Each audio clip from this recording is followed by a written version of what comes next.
Moi! Palasin eilen takas Suomeen Tampereelle Turkista, Istanbulista. Olin siellä tuossa melkein viikon ja kuten päästä näkyy, niin hiusten siirtoleikkauksessa käyn tässä videossa nyt sitten läpi omia kokemuksia tästä prosessista, koska hiusten lähtö mulla ilmaantui ensimmäisen kerran, miten se on edennyt, miten tämä leikkaus sitten meni ja miltä hiukset näyttää noin vuoden päästä. Havaitsin hiusten lähdön ensimmäisen kerran ollessani 24-vuotias. Tämä ilmaantui siskon ottamasta kuvasta autossa, jossa isä istuu auton etupenkillä. Ja kuten näkyy, niin hänkään ei ole mikään lottovoittaja hiusten suhteen.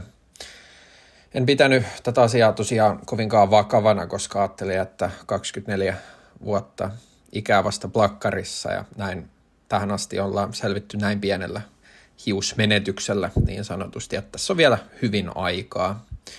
No, minäpä olin väärässä ja senpä takia mä ajattelinkin tehdä tämän videon hiuston lähdöstä omalla kohdallani ja toimenpiteistä, jota mä sitten tein hiusten lähdön ehkäisyyn. Eli hiusten lähtö lähti mulla etenemään vuonna 2020 ja on sitten vauhti vaan kasvanut, että hiuksia tippuu koko ajan enemmän ja enemmän. En kiinnittänyt siihen kovinkaan tarkkaa huomiota, mutta aina kun mä selasin kuvia ja videoita puhelimesta, niin en mä voinut olla huomaamatta, että pälvihän se siellä vaan paistaa ihan huolella. Ja en mä suostunut nieleen tätä ajatusta, että ajaisin 27-28-vuotiaana itseäni vielä kaljuksi, että joitain toimenpiteitä tässä on tehtävä, että voisi saada vahvimmat hiukset ja saada pälviä vähän peitettyä. Aloin tutkimaan hiusten ehkäisyyn liittyviä vaihtoehtoja vasta vuonna 2022 ja tässä vaiheessa en ollut tehnyt riittävästi tutkimusta ennaltaehkäisyn hoitoon liittyvistä vaihtoehdoista, koska luulin, että peli oli jo pelattu, koska hiuksia oli lähtenyt jo paljon. Pelkäsin myös mahdollisia sivuvaikutuksia, joita jotkin lääkkeet, kuten minoksidiili tai finasteridi, saattaisi mulle mahdollisesti aiheuttaa. Isäni oli aikoinaan käynyt hiusten siirtoleikkauksessa ja kehui sen auttaneen hänen tilannetta huomattavasti. Sitten YouTube-videotkin kannusti mua hiusten siirtoleikkaukseen. Kaikki siellä olevat ennen ja jälkeen videot näyttivät omaan silmään aivan mahtavalta. Niin mä sitten aloin katsomaan, missä hiusten siirtoleikkauksia voi tehdä ja mitä ne maksaa. Kaikki lähteet osoittivat hinnan ja laadun puolesta vain ja ainoastaan yhteen paikkaan, Turkkiin. Vuoden 2023 alussa aloin tutkimaan erilaisia hiusten siirtoleikkausklinikkoja ja paikkoja tuolla Turkissa, Istanbulissa. Sinne nimittäin pääsee Helsingistä suoralla lennolla kohteeseen. Lähetin ainakin 7 kohteeseen kuvia päästäni ja kysyin tarjouksia operaatiosta. Jokaisella klinikalla oli samanlainen systeemi, että hintaan sisältyy kuljetukset lentokentältä ja takas, kyyditykset klinikalle ja takas hotelliin, 2-3 yön hotellimajoitus sekä konsultointi ja jälkihoitolääkkeet ja ohjeet. Ja hinnat vaihtelevat 2,500 euron ja 4,000 euron välillä, riippuen hieman hotellimajoituksesta ja siitä, kuinka monta graftia, eli hiustuppoa arvioidaan, että voidaan istuttaa yhden operaation aikana. Päädyin Ideal of Med-nimiseen klinikkaan seuraavista syistä. 1.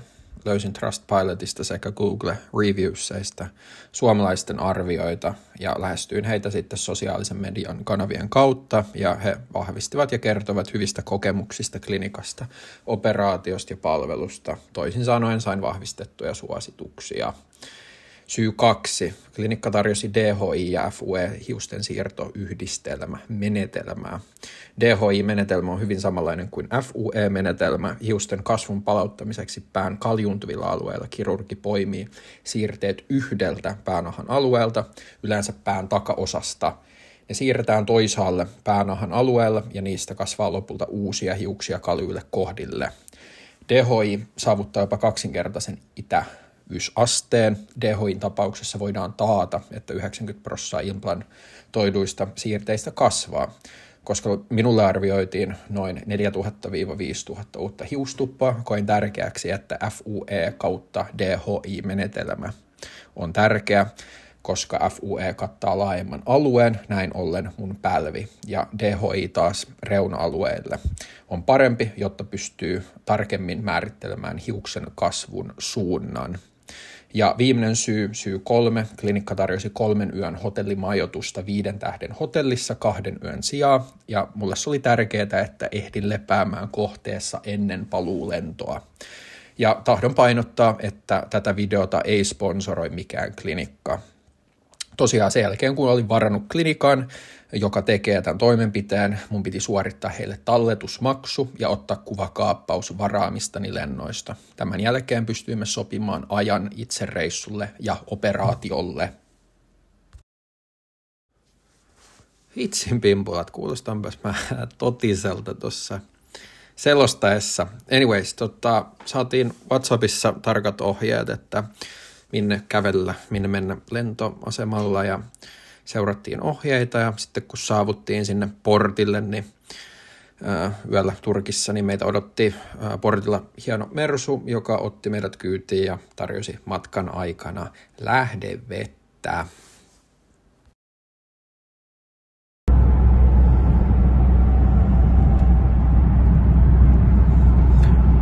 Just saavuttiin Turkkiin tänne. Lennos meni jo 4 tuntia. Käveltiin passitarkastukset läpi ja meitä odotti täällä tällainen makea Mersu. Nyt kohti hotellia sitten ja huomenna sitten kohti leikkausta. Vähän alkaa jännittää. Sitten seuraava aamu eli Operation Day. Meidät haettiin aamu 7 suoraan klinikalle. Siellä allekirjoitettiin pahvit, käytiin läpi mahdolliset riskit ja suoritettiin loppumaksu. Ja tosiaan se maksu tapahtui käteisenä ihan euroina ja varat nostin jo ennen reissua Suomessa kassakonttorilta. Käytiin sitten lääkärin kanssa yhdessä läpi istutusalueet, hiusrajat ja sitten sen jälkeen leikattiin hiukset. Ja sitten varsinainen toimenpide alkoi, eli ensiksi puudutettiin koko pää, se sattui ihan hirveästi, takaraivo, otsa ja leuka. Ja sitten sen jälkeen alettiin nyppiä hiuksia, yhteensä nypittiin 4750 hiustuppoa takaraivosta, pään sivuista ja leuan alta, vähän partaa. Ja sitten siirryttiin toiseen vaiheeseen, tehtiin tarvittavat viillot tuonne pälviin tai päälakeen ja sitten viimeisenä istutettiin nämä irrotetut hiustupot vaiheittain pälviin ja pään etuosaa ynnä muuta ja se oli oikeastaan ihan täysin kivutonta. Toki siinä tunsi sen, että päässä tehdään jotain, mutta ei ollut kipua siinä kohden enää yhtään. Ja tosiaan koko operaatio kesti 10 tuntia ja tämän jälkeen sitten pää näytti. Leikkauksen jälkeen laastareita pidettiin pään ympärillä sen ensimmäisen yön.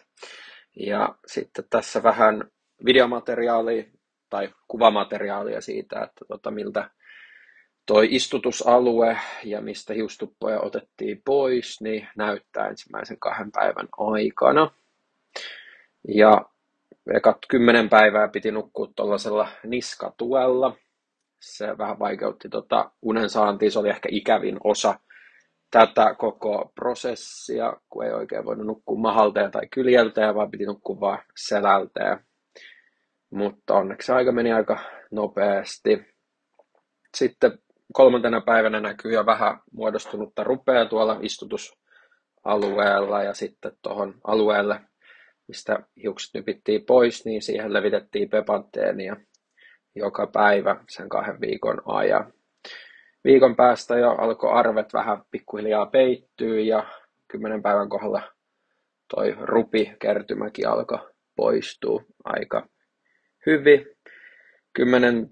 päivänä myös niin saa laittaa ekaa kertaa päähinettä pipoa päähän, joka oli aika kiva juttu, kun oli tosiaan talvi ulkona, 20 astetta pakkasta, niin vähän helpotti sitten sitä, ettei pää jäätynyt.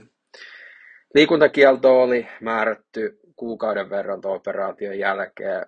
Tässä tuli nyt ehkä hieman sääntöjä rikottua. Oli pakko kyllä päästä urheilemaan jo vähän aikaisemmin, niin tuossa reilu 2 viikon päästä tuli tehty ensimmäinen kevyt jumppakin. En tietysti suosittele tätä kellekään toiselle, että aina kannattaa mennä se lääkärin ohjeen mukaan, mutta itsellä ei mielenterveys kestänyt sitä, ettei päässyt urheilemaan noinkin pitkään aikaa. Siinä vähän tuloksia sitten 4 viikon jälkeen, niin pikkuhiljaa alkaa istutetut hiukset tuolta myös tippuun pois. Ja sitten ne pysyvät siinä kasvaa. Ja tuossa kuukauden paikkeilla mä otin tuon minoxidilin käyttöön ja finasteridin. Ja mä käyn läpi vähän, miten mä käytin niitä myöhemmissä vaiheessa. 5 viikon kohdalla tuossa huomaa, että noi ruvet ja arvet, ne on aika hyvin peittynyt. Niin ihan kiva nähdä, että niistä tuli noinkin siistiä jälkeä. Sitten pikkuhiljaa tässä viikot 6, 7, 8, 9 jne, niin huomaa, että niinku näyttää vähän tuuheammalta. Toki toi on niinku harha luulaa, kun tuossa alkuperäiset hiukset sinällä kasvaa vaan pituutta, että uutta ei siellä vielä tässä vaiheessa alkanut kasvaa. Mutta sanottaisiin, että siinä 3 ja 4 kuukauden välillä niin alkoi ehkä tapahtua sit vähän enemmän, että niitä istutettuja hiuksia siellä, niin ne alkoi kasvamaan ja sitten ehkä siinä 4 ja 4,5 kuukauden paikkeilla niin ekaa kertaa huomasi oikeasti niin kuin muutosta oikeasti niin kuin positiiviseen suuntaan, että toi keskustorin alue, pälvi, kaljum, mikä nyt onkaan, niin oikeasti aika hyvin peittynyt ja huomasi heti itsetunnossa, että ai että, tässähän huomaa tulosta. Fly away. It's the first time of today.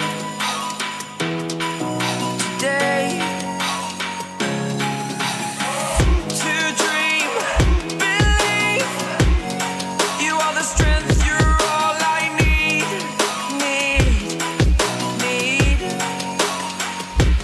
Oh, gonna give it a shot. Only one of me to shield you all from the enemy. You're a superhero.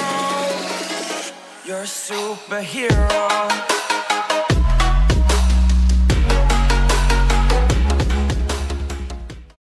Ja kuten aikaisemmin mainitsin, niin käyn läpi näitä muita tuotteita, joita vedän, jolla pyrin ehkäisemään hiusten lähtöä. Eli Finasterid 5 mg versio saa lääkäriltä reseptillä. Käytän pillerileikkuria, jolla mä pistän ton tabletin 5 osaa, eli se on suurin piirtein aina 1 milligramma. Ja vedän joka toinen päivä ainoastaan sen takia, että pyrin sillä vähentämään niitä mahdollisia sivuvaikutuksia.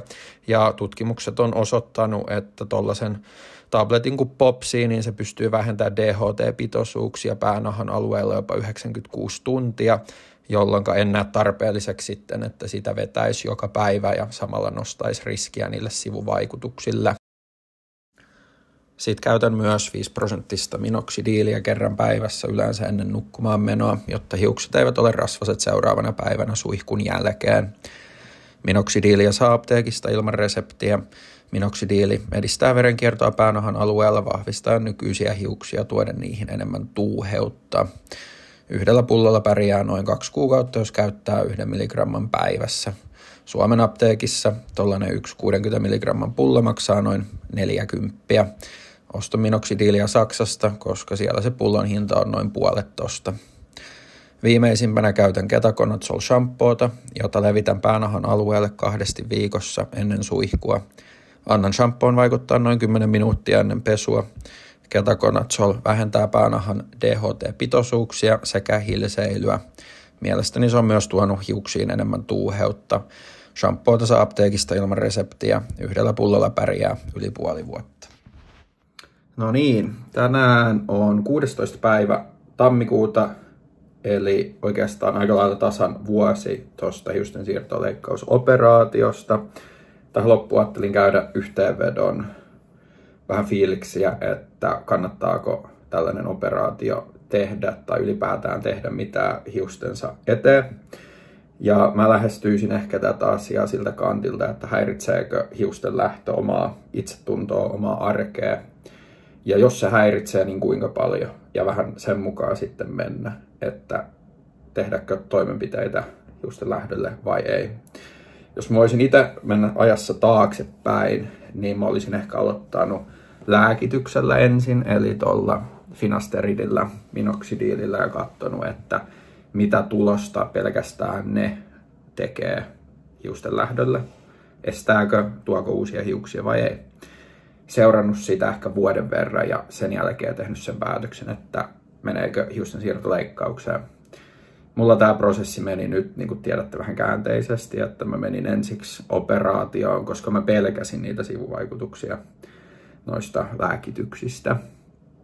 Ja te voitte ihan itse olla tai tehdä omat johtopäätökset, että onko niin, nämä toimenpiteet tuottanut tulosta.